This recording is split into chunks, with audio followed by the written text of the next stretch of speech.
नमस्कार दोस्तों, आप सभी का स्वागत है एजुकेशन सार पे।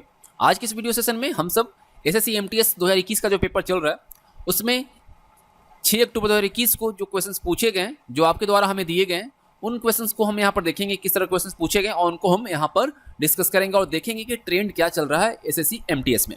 तो चलिए क्वेश्चन की तरफ बढ़ते हैं और हम देखते हैं किस तरह के क्वेश्चन पूछे जा रहे हैं। तो चलिए देखिए, एक क्वेश्चन पूछा गया है कि जहीर खान, ठीक है, जहीर खान जो है उनको कौन सा पुरस्कार दिया गया। आपको पता है जहीर खान जो है इंडिया के पूर्व बाएं हाथ के तेज गेंदबाज थे, है ना।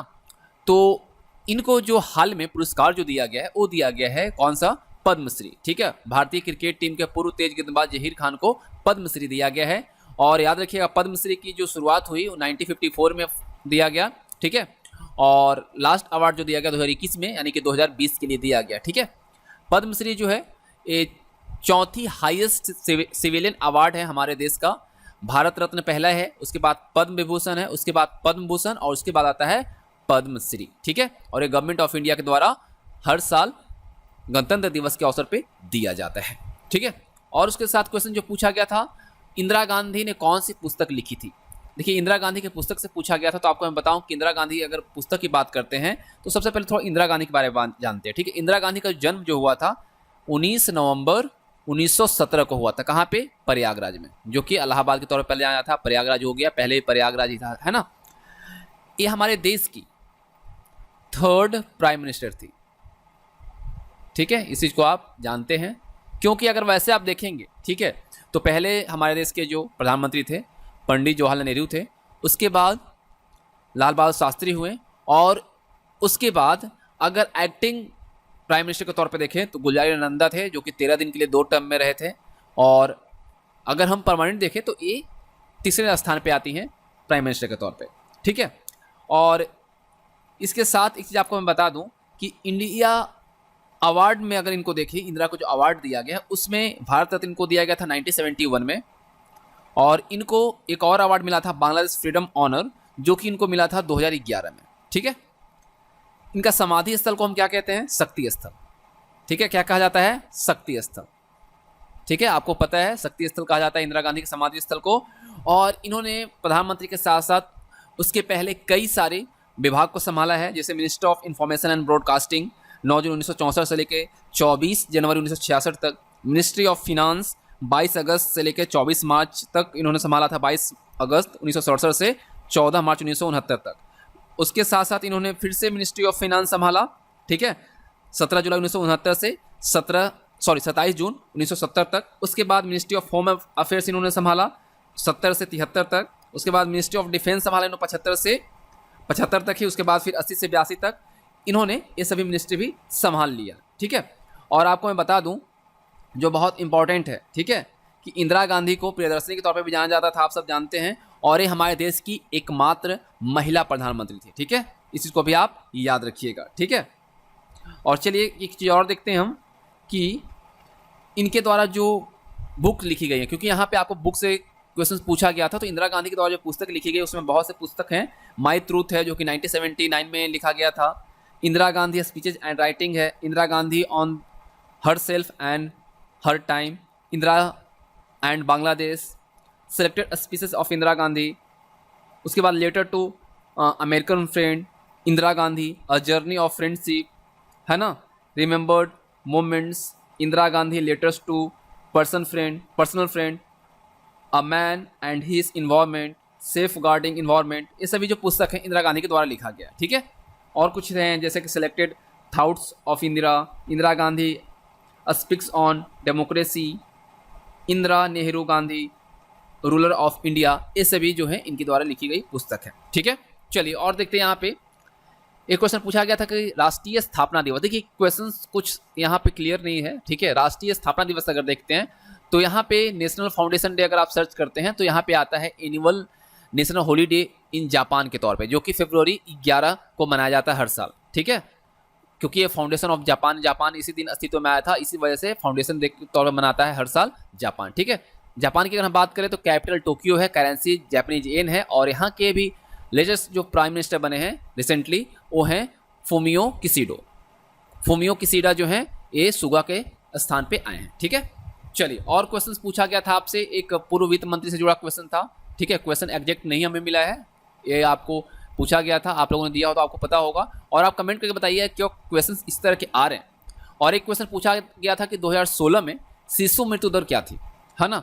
शिशु मृत्यु दर की अगर हम बात करते हैं तो भारत में क्या था, 1000 शिशुओं पर 44 शिशु प्रति दर से क्या हो रहे थे, डेथ इनकी हो रही थी। 2016 में 1000 शिशु पर 44 की मृत्यु हो रही थी, ये दर रहा था 2016 में, ठीक है।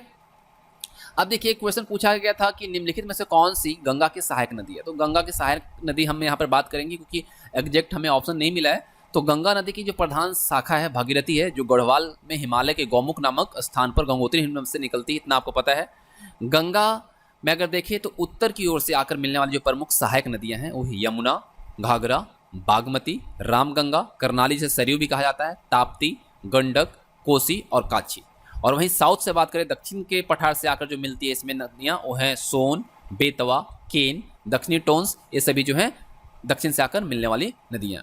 देखिए, यमुना जो है गंगा की सबसे प्रमुख सहायक नदी है, जो कि हिमालय की बंदरपुर चोटी से निकलती है। और कौन से हिमखंड से निकलती है, यमुनोत्री हिमखंड से निकलती, इतना आपको पता है। गंगा पे जो प्रमुख बांध है, फरक्का बांध है, टिहरी बांध है और भीमगोड़ा बांध है, याद रखिएगा, वेरी वेरी इंपॉर्टेंट है। और इससे फैक्ट हम देख लेते हैं, इससे जुड़े हुए फैक्ट जो है। देखिए, अगर गंगा की बात करते हैं तो गंगा का जो मुहाना है वो सुंदरवन है, ठीक है। कहाँ पे है ये, बंगाल की खाड़ी में जाके गिरती है, आपको पता है। मुहाना है सुंदरवन, बंगाल की खाड़ी, बांग्लादेश में, ठीक है। लंबाई की अगर हम बात करते हैं गंगा की तो 2525 किलोमीटर है, और अगर मील में देखते हैं तो 1569 मील है। देखिए, भारत सरकार के द्वारा इसे राष्ट्रीय नदी, और एक याद रखिएगा कि प्रयाग से लेके हल्दिया के बीच, ठीक है, उत्तर प्रदेश में प्रयागराज जो है इलाहाबाद के तौर पर जो हम जानते थे पहले, और हल्दिया जो कि कहाँ है, वेस्ट बंगाल में है, यहाँ तक जो है जल मार्ग बनाया गया है, जो कि राष्ट्रीय जल मार्ग घोषित किया गया है। और इसकी लंबाई कितना है, 1600 किलोमीटर है, ठीक है। इसी जो ये आप याद रखिएगा। और सुंदरवन डेल्टा का जो निर्माण करती है वो गंगा ही करती है, ठीक है। एक क्वेश्चन पूछा गया था कि नागरिकता संविधान जो है, नागरिकता जो है संविधान के किस भाग में आता है। तो नागरिकता से संबंधित जो प्रावधान है वो हमारे संविधान के भाग 2 में वर्णित है, और अनुच्छेद 5 से 11 में दिया गया, ठीक है। भाग पूछा गया तो भाग 2, और अनुच्छेद पूछा जाता है तो 5 से 11, ठीक है, क्लियर। चलिए, और क्वेश्चन देखते हैं क्या क्वेश्चन पूछा गया था। एक चीज़ और याद रखिएगा, ये जो क्वेश्चन हम लोगों ने देखा, इससे साथ साथ कुछ और चीज़ें मैं आपको बता दूं। यहाँ पे देखिए, एक क्वेश्चन पूछा गया था कि धार्मिक स्वतंत्रता का अधिकार किसके अंतर्गत आता है। देखिए, जो हमारे को अधिकार मिले वो 6 अधिकार हैं। कौन कौन से, समता का अधिकार, ठीक है, समता का अधिकार। इस समता का अधिकार जो है अनुच्छेद 14 से 18 तक है, ठीक है, 14 से 18 तक, आर्टिकल 14 से 18 तक आता है समता का अधिकार। इसके अंदर कानून के समक्ष समानता, कानून में समान संरक्षण, धर्म, मूल वंश, जाति, लिंग या जन्म स्थान के आधार पर भेदभाव निषेध, दुकान, होटल, कुआं, तालाब, स्नान घाट, सड़कों आदि में प्रवेश की समानता, यानी सबको है, कोई यहाँ पे किसी को मनाही नहीं है, किसी के लिए यहाँ पे भेदभाव नहीं है, ठीक है। रोजगार में अवसर की समानता, छुआछूत का अंत, आप सबको पता है, कमेंट करके बताइएगा कि छुआछूत का अंत कौन से आर्टिकल में है। 14 से 18 हम सब यहाँ देख रहे हैं, लेकिन कौन से आर्टिकल में, एग्जैक्ट आर्टिकल कौन सा है छुआछूत का अंत से। अप्रियता का अंत, ठीक है, उपाधियों का अंत, ठीक है, ये समानता का अधिकार है। उसके बाद स्वतंत्रता का अधिकार की बात करें तो ये आपका आता है 19 से 22 में, 19 से 22, आर्टिकल 19 से 22 में आता है स्वतंत्रता का अधिकार। इसमें व्यक्तिगत स्वतंत्रता का अधिकार दिया गया है, जिसमें भाषण और अभिव्यक्ति का, जो कि हम किसी के बारे में बोल सकते हैं, है ना, भाषण दे सकते हैं, हमें कोई रोक टोक नहीं है। शांतिपूर्ण ढंग से जमा होने और सभा करने का, जो कि हम जिसको आंदोलन कहते हैं, जो कि अभी किसानों का भी चल रहा है ना, ये सभी हमें मनाही नहीं होता है, ठीक है। संगठित होने का, भारत में कहीं भी आने जाने का, भारत के किसी भी हिस्से में बसने और रहने का, कोई भी पेशा चुनने, व्यापार करने का, ये सभी जो है आपको स्वतंत्रता का अधिकार के तहत ये अधिकार दिया गया। साथ ही साथ अपराधों के लिए दोष सिद्ध के संबंध में संरक्षण, जीवन की रक्षा और दैहिक स्वतंत्रता का अधिकार, शिक्षा का अधिकार, और अभियुक्तों और सजा पाए लोगों को अधिकार जो है उन अपने फैमिली से मिलने और उनको जो अपनी जमानत के लिए सभी जो अधिकार इसमें दिए गए। और याद रखिएगा ये सभी आपको वेरी वेरी इंपॉर्टेंट है, क्योंकि आर्टिकल से क्वेश्चन पूछा जा रहा है, तो इस तरह से भी क्वेश्चन आपको पूछे जा सकते हैं। जरूरी नहीं कि अभी आपसे पूछा गया है तो आगे आपको शोषण के विरोध अधिकार से पूछ देगा, है ना। तो इस तरह से आप ये पूरा डेटा को एक बार जरूर देखिएगा। और याद रखिएगा समानता का जो अधिकार है उसको हम समता का अधिकार कहते हैं, है ना, समता का अधिकार को हम समानता का अधिकार भी कहते हैं। अब देखिए, शोषण के विरोध अधिकार जो है ये आपका किसके अंदर आता है, 23 से 24, आर्टिकल 23 और 24 के अंदर आता है। इसके अंतर्गत मानव के दुर्व्यवहार और बंधुआ मजदूरी पर रोक है, जोखिम वाले कामों में 14 वर्ष के जो बच्चे हैं उनको कराने पर रोक है ना, निषेध है। ठीक है। उसके बाद धार्मिक स्वतंत्रता का अधिकार, इसी से क्वेश्चन पूछा गया था। तो आस्था और प्रार्थना की आज़ादी, धार्मिक मामलों में प्रबंधन, किसी विशेष धर्म की अभिवृद्धि के लिए अदायगी की स्वतंत्रता और कुछ शिक्षा संस्थाओं में धार्मिक शिक्षा या उपासना में उपस्थिति होने की स्वतंत्रता, ये सभी यहाँ पर इसमें वर्णित हैं। और ये हमें किस में मिलता है? अनुच्छेद यानी आर्टिकल 25 से 28 में ये हमें अधिकार दिया गया। उसके बाद संस्कृति और शैक्षिक अधिकार जो है ये आपका आता है 29 से 31 में, आर्टिकल 29 से 31 में। अल्पसंख्यकों की भाषा और संस्कृति के संरक्षण का अधिकार इसमें दिया गया है। अल्पसंख्यकों को शैक्षिक संस्थाएं स्थापित करने का अधिकार दिया गया है। और एक आता है आपका संवैधानिक उपचारों का अधिकार, ये आपका आर्टिकल 32 से 35 तक आता है। ठीक है। मौलिक अधिकारों को लागू करवाने के लिए न्यायालय में जाने का अधिकार जो है इसी के अंतर्गत आपको मिलता है। एक चीज़ और आपको मैं बताऊं जो बहुत इंपॉर्टेंट है, जब हम आर्टिकल की बात करें तो यहाँ इससे जुड़े कुछ और देखते हैं। Doctor B R. अम्बेडकर, भीमराव अम्बेडकर जी ने संवैधानिक उपचारों में अगर देखिए तो अधिकार जो है इसमें अनुच्छेद 32 से 35 को, ठीक है, जो हमारा संवैधानिक उपचारों का अधिकार जो है इसमें अनुच्छेद 32 से 35 जो है इसको संविधान का हृदय और आत्मा की संज्ञा दी। कई दफ़ा क्वेश्चन पूछा गया है कि भीमराव अम्बेडकर जी ने संविधान की आत्मा किसे कहा है, तो अनुच्छेद 32 से 35 को कहा, जिसको हम प्रस्तावना भी कहते हैं ना। संविधान उपचार के अधिकार के अंदर 5 प्रकार के प्रावधान दिए गए। ठीक है, याद रखिएगा कितने प्रकार के? 5 प्रकार के। बंदी प्रत्यक्षीकरण, परमादेश, निषेधाज्ञा, अधिकार परीक्षा और उत्प्रेषण रीट। इसके क्या काम है आप देख सकते हैं यहाँ पे। बंदी प्रत्यक्षीकरण, किसी भी व्यक्ति को अगर गिरफ्तार किया जाता है तो उनको न्यायालय के सामने प्रस्तुत किए जाने का आदेश जारी किया जाता है। और यदि गिरफ्तारी का तरीका या कारण गैर कानूनी या संतोषजनक न हो तो न्यायालय व्यक्ति को छोड़ने का आदेश जारी कर सकता है। ये बंदी प्रत्यक्षीकरण के अंतर्गत आता है। परमादेश में यह आदेश उन परिस्थितियों में जारी किया जाता है जब न्यायालय को लगता है कि कोई सार्वजनिक पदाधिकारी अपने कानून को संवैधानिक कर्तव्यों का पालन नहीं किया है और गैर कानूनी तरीके से किसी का मौलिक अधिकार को प्रभावित कर रहा है तो ये जारी किया जाता है। और जब निचली अदालत अपने अधिकार क्षेत्र को अतिक्रमित कर किसी मुकदमे की सुनवाई करती है तो ऊपर की अदालतें उसे ऐसा करने से रोकने के लिए निषेधाज्ञा या प्रतिषेध लेख जारी करती है। ठीक है। और देखिए अधिकार परीक्षा जो है कब होता है? जब न्यायालय को लगता है कि कोई व्यक्ति ऐसे पद पर नियुक्त हो गया है जिसे उसका कोई कानूनी अधिकार नहीं है, तब न्यायालय अधिकार परीक्षा आदेश जारी कर व्यक्ति को उस पद पर कार्य करने से रोक देता है, यानी कि उसे क्या करता है? बैन कर देता है। ठीक है। और उत्प्रेषण रीट, जब कोई निचली अदालत या सरकारी अधिकारी बिना अधिकार के कोई कार्य करता है तो न्यायालय उसके समक्ष विचाराधीन मामलों को उससे लेकर उत्प्रेषण द्वारा उससे ऊपर की अदालत या सक्षम अधिकारी को क्या करती है? ट्रांसफर कर देती है, हस्तांतरित कर देती है। ठीक है। चलिए, उसके बाद एक क्वेश्चन आया था आपका कि अर्जुन पुरस्कार से, ठीक है, निम्नलिखित में से कौन अर्जुन पुरस्कार प्राप्त करता है? तो ऑप्शन तो हमारे पास है नहीं, तो अर्जुन पुरस्कार के बारे में जान लेते हैं। अर्जुन पुरस्कार खिलाड़ियों को दिया जाने वाला एक पुरस्कार है जो भारत सरकार द्वारा खेल के क्षेत्र में उत्कृष्ट प्रदर्शन के लिए दिया जाता है। और इस पुरस्कार का जो शुरुआत है 1961 में हुआ था और पुरस्कार स्वरूप 15 लाख रुपए की राशि दी जाती है और अर्जुन की कांस्य प्रतिमा और एक प्रशस्ति पत्र भी दिया जाता है। और 2020 के लिए जो दिया गया है वो दिया गया है 27 खिलाड़ियों को, जिसमें क्रिकेटर ईशांत शर्मा हैं, शूटर मनु भाकर हैं, शटलर सात्विक साईराज हैं, रंकी रेड्डी हैं, और इन सभी को क्या दिया गया है? अर्जुन अवार्ड दिया गया। और याद रखिएगा अर्जुन अवार्ड जो है 29 अगस्त को खेल दिवस के मौके पर सम्मानित किया जाता है। कितना मिलता है? 15 लाख रुपए मिलते हैं और अर्जुन की कांस्य की प्रतिमा दी जाती है। यहाँ पे लिस्ट हमने दे रखा है, आपको PDF आपको टेलीग्राम चैनल में मिल जाएगा, वहाँ से डाउनलोड कर लीजिएगा। ठीक है, सारे लिस्ट यहाँ पे हैं। सावंत, अजय अनंत, है ना, अदिति अशोक, आकाश मलिक, मनु भाकर, दत्तू भवन, बुकलान, इस सभी को मिला है जो हम लिस्ट आपको यहाँ प्रोवाइड कर रहे हैं। आप टेलीग्राम से डाउनलोड कर लीजिएगा। ठीक है। चलिए, और 27 के बाद आता है अगला क्वेश्चन जो पूछा गया था कि 2004 की सुनामी में कौन सा राज्य प्रभावित हुआ था। ठीक है, 2004 का जो सुनामी आया था उस शक्तिशाली भूकंप के बाद Bharat, Sri Lanka, Indonesia, Thailand, Malaysia, Maldives और आसपास के क्षेत्र में सुनामी ने भारी तबाही मचाई थी। और इस तबाही के अंतर्गत इस तबाही से 2,30,000 लोगों की मृत्यु हुई थी। और इससे ज़्यादा जो अफेक्टेड रहा था वो रहा था आपका इंडोनेशिया। ठीक है, इंडोनेशिया का जावा द्वीप जो वहाँ पे आया था और सबसे ज़्यादा वो क्या रहा था? अफेक्टेड रहा था इससे। और भारत का अगर यहाँ पे हमसे पूछा गया राज्य, तो भारत का राज्य देखें तो इससे उड़ीसा सबसे अधिक प्रभावित हुआ था। और ये जो सुनामी 2004 का जो आया था 26 दिसंबर को, इसको बॉक्सिंग डे सुनामी के रूप में भी जाना जाता है।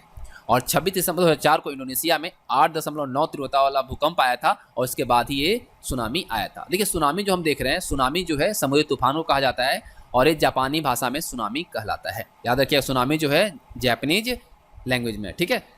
और India first two tsunami ready villages तैयार हो गया है और ये है आपका उड़ीसा का नोलियाशाही और वेंकट रायपुर, और इसको यूनेस्को द्वारा कार्यान्वित कार्यक्रम के हिस्से के रूप में सुनामी रेडी घोषित किया गया है, ठीक है। चलिए और देखते हैं, क्वेश्चन पूछा गया था व्यास सम्मान से।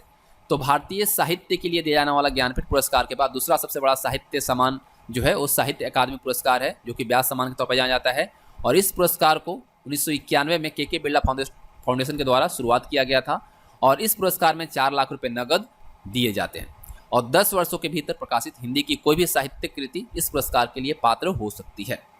पहली बार जो दिया गया था 1991 में दिया गया था, हम लोगों ने देखा। इसमें किसको दिया गया था? रामविलास शर्मा को दिया गया था, भारत के प्राचीन भाषा, परिवार और हिंदी के लिए। और उसके बाद 2017 में दुखम सुखम ममता कालिया को दिया गया था। 2018 में जितने लोग उतने प्रेम लीलाधर जगोड़ी को दिया गया था। 2019 का कागज की नाव नासिरा शर्मा को दिया गया था और 2020 का जो मिला है पाटलिपुत्र की सामग्री, ये उपन्यास है, शरद पगाड़े को दिया गया, ठीक है। शरद पगाड़े को ये दिया गया, ठीक है। तो आप यहाँ पे लिस्ट पूरी देख सकते हैं। चलिए एक क्वेश्चन पूछा गया था बोरोबुदुर मंदिर से, ठीक है। आप यहाँ पर देख भी पा रहे हैं, है ना। दुनिया का सबसे बड़ा बौद्ध मंदिर है और इंडोनेशिया के जावा में स्थित है। बोरोबुदुर के नाम से फेमस यह मंदिर जो है 9वीं शताब्दी में बनाया गया था और इसका निर्माण जो है शैलेंद्र राजवंश ने करवाया था। मंदिर में कुल 2672 पैनल और बुद्ध की 504 मूर्तियां मौजूद हैं और इस स्तूप की ऊंचाई की बात करें तो 115 फीट है। कितना है? 115 फीट। बोरोबुदुर मंदिर का निर्माण जो है लगभग 20 लाख क्यूबिक फीट ग्रे ज्वालामुखी पत्थर का उपयोग किया गया था और 1973 में इस मंदिर के रिस्टोरेशन में यूनेस्को ने मदद की, ठीक है। रिस्टोरेशन में यूनेस्को के द्वारा इसमें काफ़ी मदद किया गया, यहाँ तक कि फाइनेंशियल भी हेल्प किया गया। अगर हम इंडोनेशिया की बात करते हैं तो कैपिटल जकार्ता है और करेंसी जो है इंडोनेशियन रुपया है और यहाँ पे पॉपुलेशन जो है 27.35 करोड़ है 2020 के अकॉर्डिंग, और ये आंकड़ा जो है वर्ल्ड बैंक ने जारी किया है। उसके बाद एक क्वेश्चन आया था केसरी अखबार से। केसरी अखबार किसने शुरू किया? तो देखिए केसरी समाचार पत्र की स्थापना जो है 1881 ईस्वी में बाल गंगाधर तिलक के द्वारा किया गया था और केसरी अखबार मराठी में प्रकाशित होता था, जबकि मराठा अखबार जो है अंग्रेजी में प्रकाशित होता था। याद रखिएगा, तिलक ने मराठी में मराठा दर्पण और केसरी नामक से 2 दैनिक अखबार शुरू किए थे। तिलक के द्वारा ही मराठी में मराठा दर्पण और केसरी, ठीक है, केसरी भी मराठी में ही था, ये दोनों दैनिक अखबार शुरू किए गए थे। एक क्वेश्चन आया था आपका किश्तवाड़ राष्ट्रीय अभ्यारण्य, है ना। ये आपका भारत का एक राष्ट्रीय उद्यान है और यह कहाँ पे है? जम्मू कश्मीर केंद्र शासित प्रदेश में है और एक किश्तवाड़ जिले में पड़ता है, ठीक है। और ये राष्ट्रीय उद्यान लगभग 400 वर्ग किलोमीटर में फैला हुआ है, याद रखिएगा। और एक चीज़ आपको मैं बता दूं कि अगर जम्मू कश्मीर की बात करते हैं, जम्मू कश्मीर जब यूटी बना 2019 में, उसके बाद पहले यहाँ पे जो लेफ्टिनेंट गवर्नर जो बने वो कौन बने? गिरीश चंद्र मुर्मू, जो कि अभी CAG हैं, गिरीश चंद्र मुर्मू। और अभी वर्तमान में कौन है? मनोज सिन्हा, ठीक है। चलिए अगला क्वेश्चन देखते हैं। एक क्वेश्चन पूछा गया था कि भारत के संविधान दिवस से, ठीक है। तो 26 जनवरी 2020 को मनाया गया इस साल, ठीक है। पिछले साल अभी आ रहा है तो मनाया जाएगा, ठीक है। तो 26 नवंबर को भारत का संविधान दिवस मनाया जाता है। देखिए संविधान सभा ने 2 वर्ष 11 माह 18 दिन में कुल 114 दिन बैठक की थी, है ना। याद रखिएगा इस चीज को। भारत का संविधान विश्व का सबसे लंबा संविधान है। हम लोगों ने पढ़ा है ना कि 2 वर्ष 11 माह और 18 दिन में हमारा संविधान तैयार हुआ, तो इसमें 114 दिन बैठकें हुई थी। इतने दिनों में 114 बैठकें हुई थी और भारत का संविधान विश्व का सबसे लंबा संविधान है और सबसे बड़ा लिखित संविधान है ना। इसमें 465 अनुच्छेद और 12 अनुसूचियां हैं और कितने भागों में विभाजित है? 22 भागों में। भारतीय संविधान की वास्तविक प्रति जो है ना, जो हाथ से लिखा गया था, हैंड रिटेन जो था हमारा संविधान, उसको किसने लिखा था? प्रेम बिहारी नारायण रायजादा के द्वारा लिखा गया था। किसने लिखा था?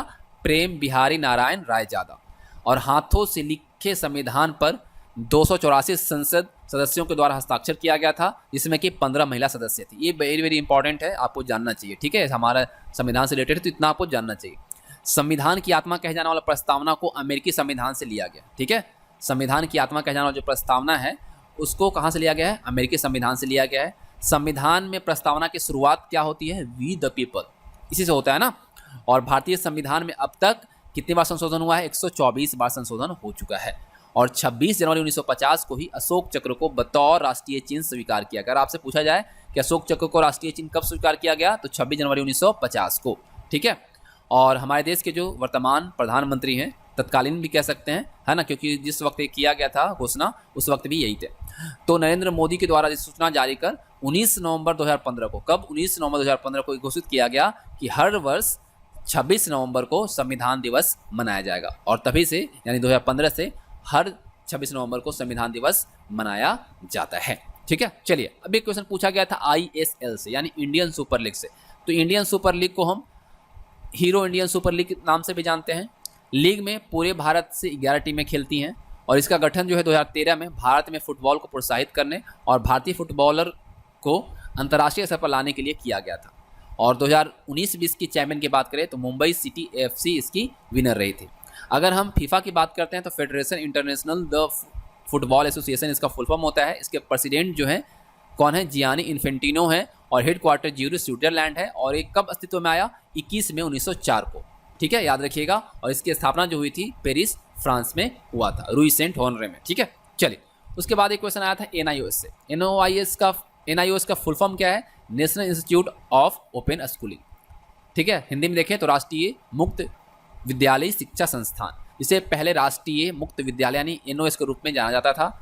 इसकी स्थापना जो है शिक्षा मंत्रालय भारत सरकार द्वारा 1986 की राष्ट्रीय शिक्षा नीति के अनुसरण में एक स्वायत्त संगठन के रूप में 1989 में किया गया था। इसका हेडक्वार्टर जो है नोएडा UP में है।